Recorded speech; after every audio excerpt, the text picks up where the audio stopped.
Before we start this off, I just want to clarify I'm not a trained professional in this field. And to take your time with working on these engines, make sure to watch the full video before attempting anything, and make sure to go to other sources, which I will tag in the description if I can, or just comment and tell you what the channel name is. It's called RedBeardsGarages. He's really good, and he'll give you really good tips on how to properly do things. But that's just what I want to say before we start off the video. Alright, now we continue the video. Alright, so I am de-governoring a Coleman Ct200u-ex stock engine, the YF200, and I have successfully removed this little piece. This is a little governor arm that the governor gear catches onto that lowers your throttle, and how you get it out is you have to push it all the way through the top hole and then angle grind that little piece right there came off. You have to angle grind it, otherwise it's not going to fit, or you're not going to be able to pull it out of your engine, and you can hammer it and try and get it to like line up a little better so it slides out easier.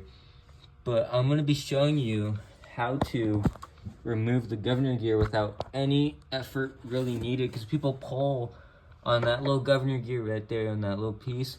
But it's super simple on how to get it out.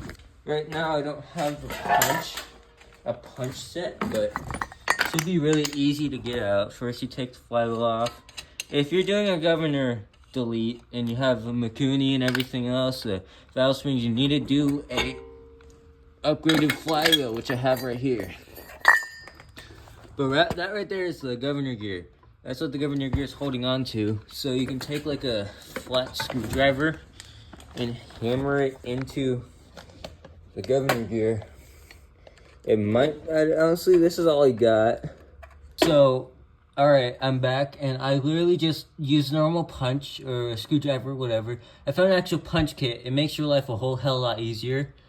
But if you can find like a flat-sided, I don't know, like extension for like a movable screwdriver, that would work. But the governor gear has fallen out. I don't know where the hell it went. Want this thing in my engine? Where'd it go? Oh, it fell out onto the floor. There's your governor gear. And it's literally just a punch in like 10 seconds to remove that low gear. Because if you're doing upgrades properly and you properly... Oh, shoot. If you properly like buy stuff for this engine, you're gonna have to do a flywheel. And so here's my governor gear. And it came right out. Took me only 10 seconds to get this thing out. And now I'm gonna just have to plug up that hole right there. And I'll be free of mind, since that little rod isn't there anymore. And look, that thing was barely held in. So I'm glad I got rid of it. But you can see it's just holding a hole. You gotta make sure to check for washers. I'm gonna do that right now. Because you don't... Oh, there's a washer. There's a washer right here. So be super careful. Because I almost left that in my engine. You can see it now since I moved it.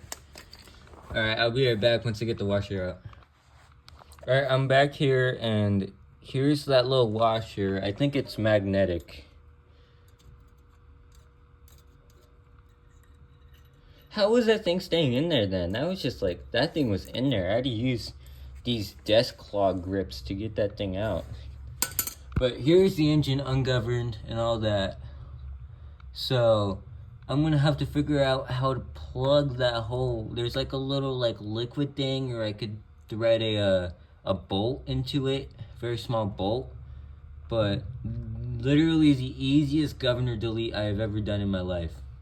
I wish I could have gotten the process, but I couldn't hold the camera and have a hammer and a punch in my hand at the same time. But literally like a 10-minute process, not including taking all this off, because you have to take all this off. But to get the actual governor gear out, it's not like a 3-hour job. It's a 5-minute process. It's not that hard. Alright, back with the Ct200u-ex. I got the bolts in. So this is they're both 1/4 inch 20 thread. But this one is 3/4 inch long, and this one's 1/2 inch long. And you just do red Loctite and just tighten them down with a washer on the side. And now just hold it down for good. Just wait a day for it to dry or so.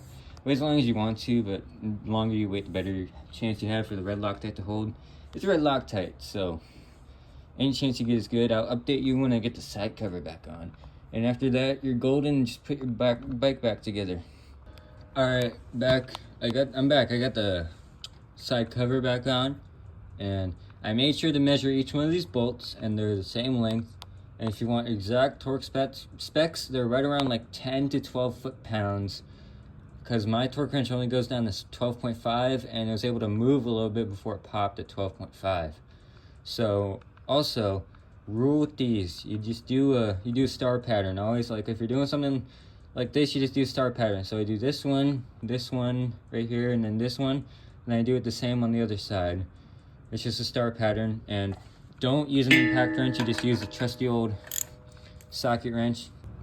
Alright, back at you. I made sure to torque all these down. I just did the star pattern with a nice comfy hit with the wrench. And then I went back over the same star pattern with a harder torque down, making sure everything's back down.